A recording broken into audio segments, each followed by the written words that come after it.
be your John Franklin Carlson lecture for this year, as everyone who has been invited to give such lecture, it is feeling gratitude and pleasure in this way to have an opportunity to pay tribute to the memory of a physicist whose name will always be connected with some of the most outstanding progress in modern physical science, and whose personality made him so devoted and faithful servants of science, where we build on the achievements of preceding generations and together strive to enrich our inheritance. Have, from short personal meeting and much what I have learned from friends, a deep impression of the human personality of John Franklin Carlson and of his devotion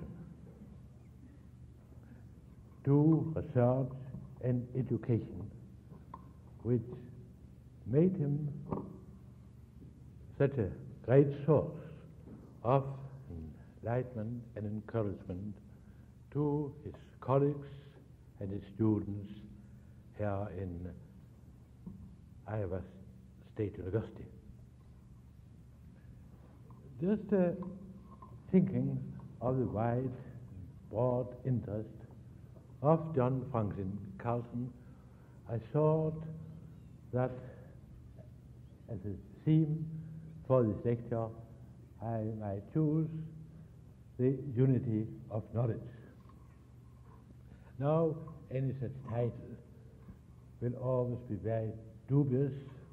In some way, it is clear that science, that knowledge, the unity by knowledge, will mean human knowledge, just such information which is the essential basis for civilization. But in various fields of human interest, the approach is often very different.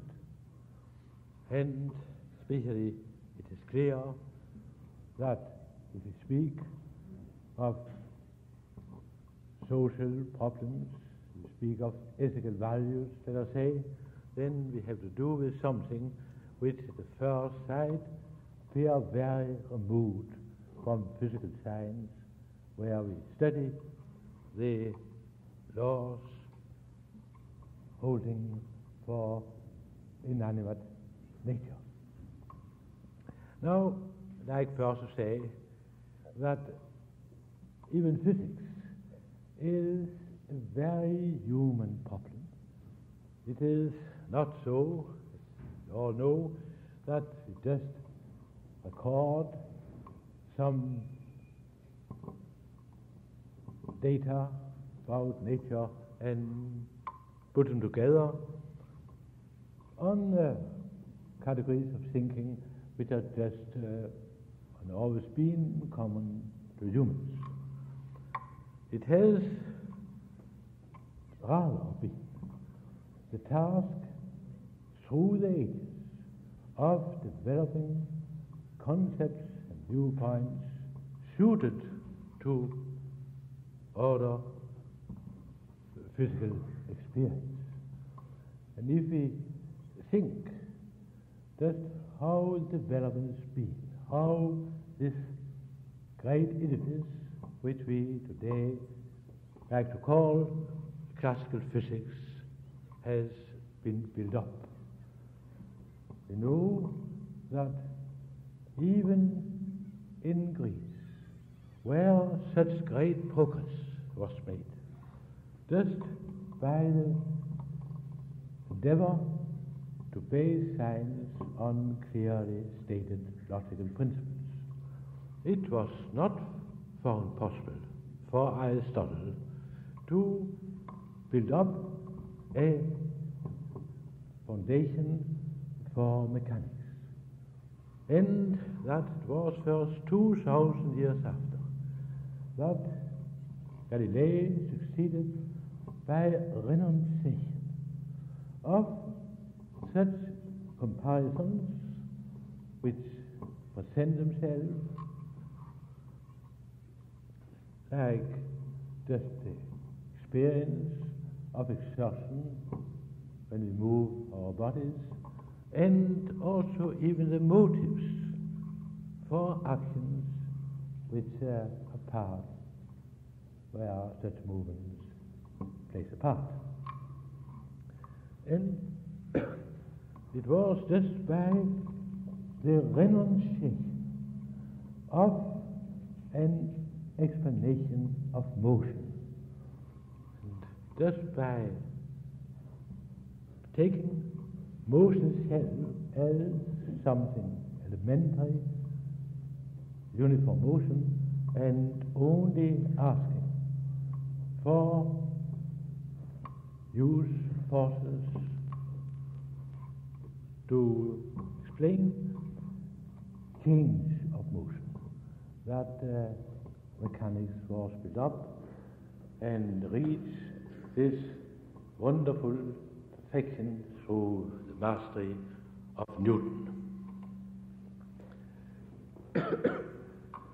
I shall only remind in very few words that in classical physics, when we rest very nearly on, but in a refined way, on the same kind of concepts, viewpoints, by which we orientate ourselves in our surroundings, daily life, and are embodied in all human language, and also of getting a clear formulation of the relationship between cause and effect, which of course is such an essential part of all human explanation. The achievement of Newton, not least in explaining the Keplerian laws of the governing the motion of satellites around the sun, planets around the sun, made so deep an impression that it was taken as an ideal for all scientific explanation, was taken as a guide for all philosophical thinking, quite independent of what kind of experience one was dealing with. But, as you also know, we have in the exploration of the world of atoms in the last generation, it has been very intensive collaboration between whole generation of theoretical and experimental physicists. We have learned the limitations of the viewpoints of classical physics.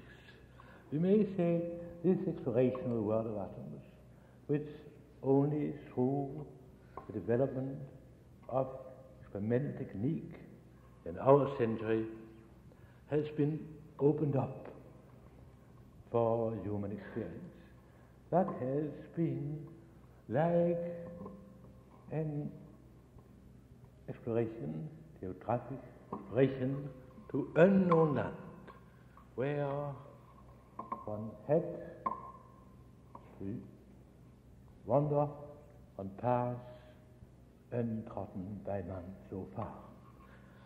In this field we have met with many beauties and simple things, but we also met with surprises.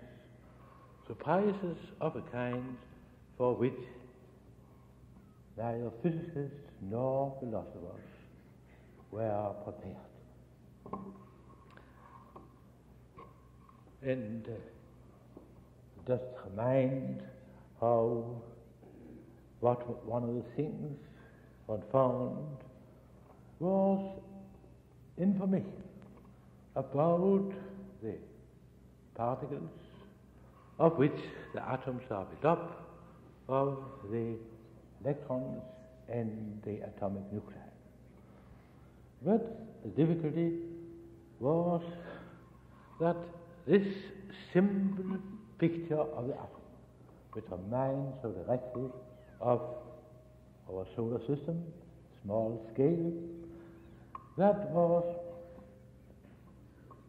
quite impossible on the basis of classical physics to compare it with the actual physical and chemical properties of substances. I say only through this because just to remind how great a surprise it was. Let us say that they set a system, they take a system only of one electron and nucleus, proton, then one might expect just to apply and have a very direct application of Newtonian mechanics and electrodynamics. But on these, such a system would have quite different properties than the actual atoms. However harmonious, for instance, let us say the regularities which we see in the Keplerian laws they are of another kind. There are no stability in such a system in that sense that if a comet one day should come into our solar system and come quite near to the Earth, it may in many ways be disagreeable, but from a purely mechanical standpoint, there will be collision, and from that day on, the Earth would have to go in another orbit, and the length of the year was changed. But the properties of actual atomic systems are of a different kind. Such a simple system like an hydrogen atom have very definite properties, and especially, as you all know, that it sends out radiation of very specified kind, so-called line spectra, and they can be found to be the same on the very most remote stars. And if we just would go on with a comparison, what would happen on classical physics was that such a moving electron would emit radiation continuously, just like radiation emitted from the antenna in the broadcasting system. By that, energy will be dissipated.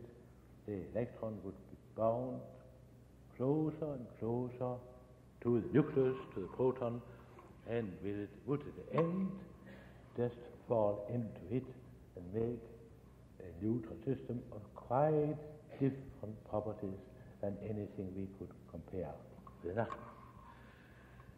Now, you also, of course, know that a clue was found in the discovery of the universal quantum of action.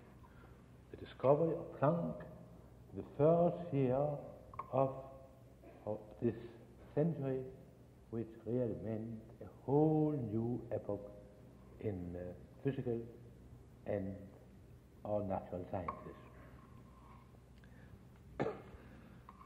They came out of just a mind how dinner it was. It came from the investigation of the equilibrium between such electric systems, thermal equilibrium, and the radiation surrounding space. According to thermodynamics, it had been clear for some time that we would have no equilibrium unless the radiation in the system only depended on the temperature, was quite independent of the system, the substances with which the radiation interacted. What was found was an element of wholeness, can we say, an element of indivisibility of physical processes, which quite different kind than the assumption of the limited divisibility of matter on which atomic ideas from the antiquity had rested. And I may just alter a mind that one felt, that was especially pointed out by Einstein very early, that one came into a most curious dilemma. One had to do in the interaction between radiation atoms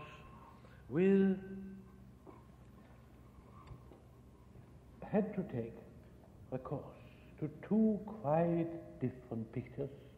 The one was the wave idea of light propagation as compared with electromagnetic waves, and the other was a particle picture by which it was assumed that all such interaction by radiation between the atomic system took place in the transmission of energy and momentum in form of so-called light quanta.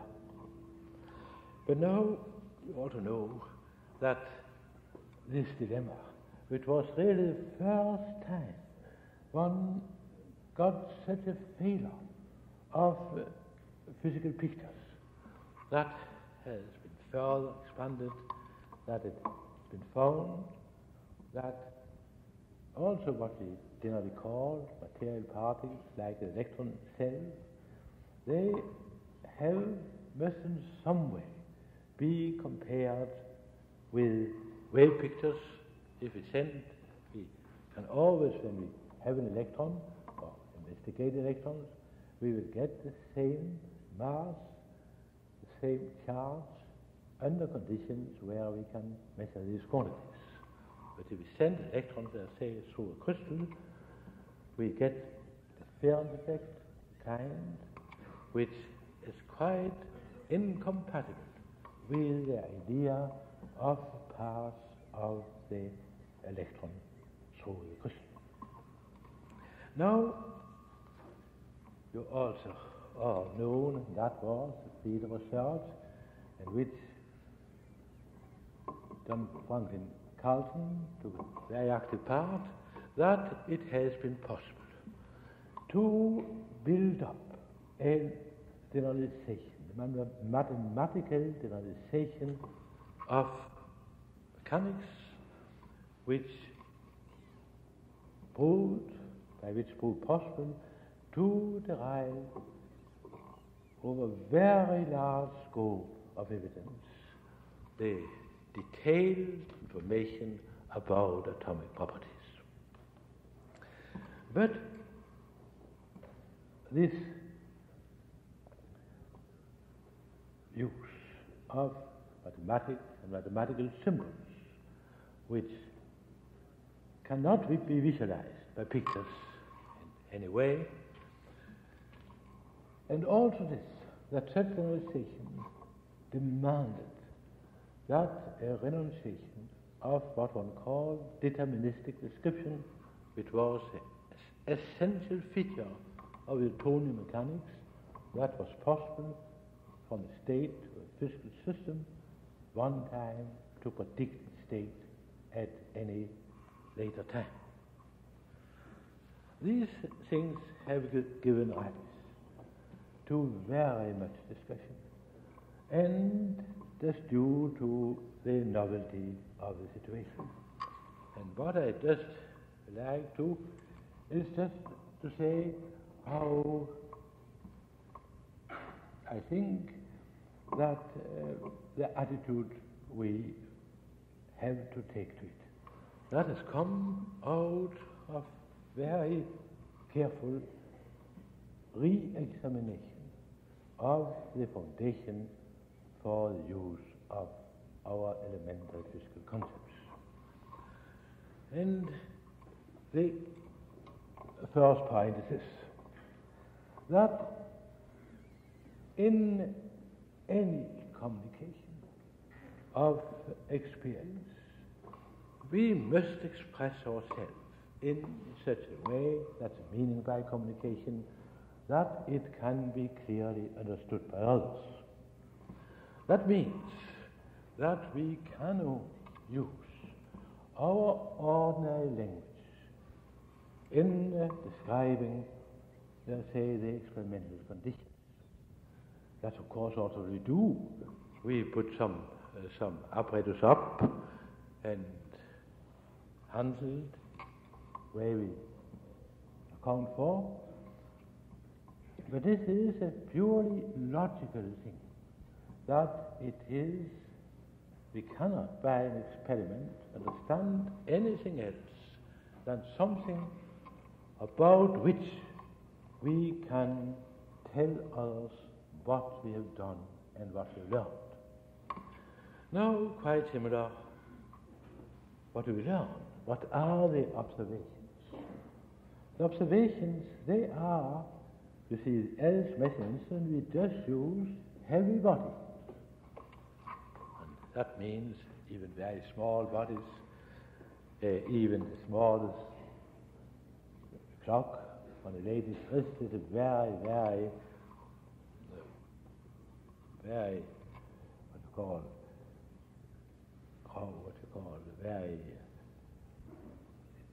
something on a very large scale compared with an atom. And in these apparatus we used, we can just neglect for their kinematical description, we can entirely neglect the quantum. Now, the observations, they are only marks on such heavy bodies.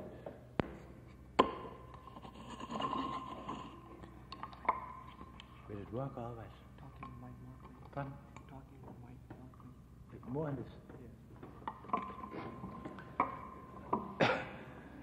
Just like, as you know, the technique has been so that one can get a mark of an electron on a photographic plate. One has also other amplification devices, but they're all of the same kind, that show some irreversible process, some mark which can be directly measured is made on our measuring instruments. Now, the next point is this, that in this, but in the fields, the atomic objects themselves, they are so light that the quantum effects is an essential part of the laws we see. And in that region there will also be an interaction between the objects and the measuring instruments. That interaction which we in classical physics think that we can look apart from, but here in this region is an essential part of the phenomena themselves. But the very point is that this interaction can in no way be separated from the phenomena.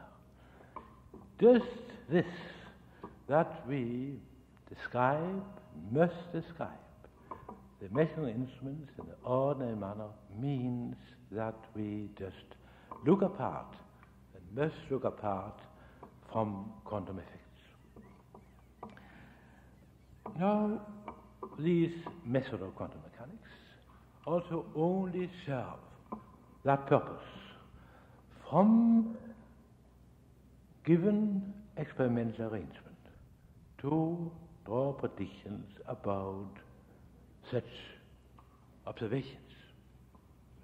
These predictions are of statistical character because under one and the same experimental arrangement we can generally observe different individual effects. And more, these phenomena to which these mathematical methods can be applied are closed or completed phenomena in that sense that they are brought to an end, telling about where an electron ends, and in other ways that's given rise to some confusion. We have not a well-defined scheme about which we talk. Now, such a kind of description one often calls complementary, in that meaning that evidence obtained under different experimental conditions and often may seem contrasting. They are, each of them, as definite evidence about the object, something about the object, and together they exhaust all possible information about objects. Now, you see, this is the quite general, very thorough situation is when we speak about these wonderful regularities of atoms or molecules expressed by spectra or chemical bonds. We are asking nature questions under conditions where it's not possible to bring the idea of the location of the individual electrons in the atom.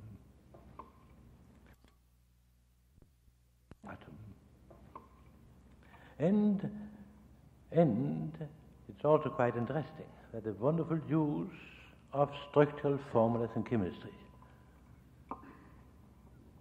rest only on the comparative greater mass of the nuclei and of the electrons, and therefore make it possible to a certain extent not to take such precaution as the question of the localization of the atomic nuclei. But if you come to the problems which now play such large part in technology of the properties of atomic nuclei, of their transmutations and so on, then we are in the same, these properties, they can only be formulated, described under conditions where we cannot speak of the position of individual nucleons, the protons or the neutrons, of which the nuclei are built up. I might even go just the next step in saying that even the idea of rigid bodies on which all our tools, on which the measuring instrument of classical physics are based, they are not conceivable if the laws which govern the interaction between the parts of which atom build up was those of Newtonian mechanics. Now, after this very long introduction, but only to remind what kind of situation we came into physics, then the question is, how does now this lesson we have received in physics compare with the situations we meet in other fields of human knowledge and interest? And the point is that in many fields it is, and of course have been recognized, that in using our words we have to pay often close attention to the conditions for their unambiguous use, as we have seen this hard lesson in modern physics. But the point is that in physics, of course, questions are very much more simple, and it is just therefore that one may modestly hope that such lesson can be used to clarify the conditions in a more complicated field of knowledge. I shall only say just a few words about the old debated problem of the position of living organisms among the physical bodies. Now, it's clear, as you all know, also in this university where very much studies, biology goes on, it has been possible nowadays to advance very much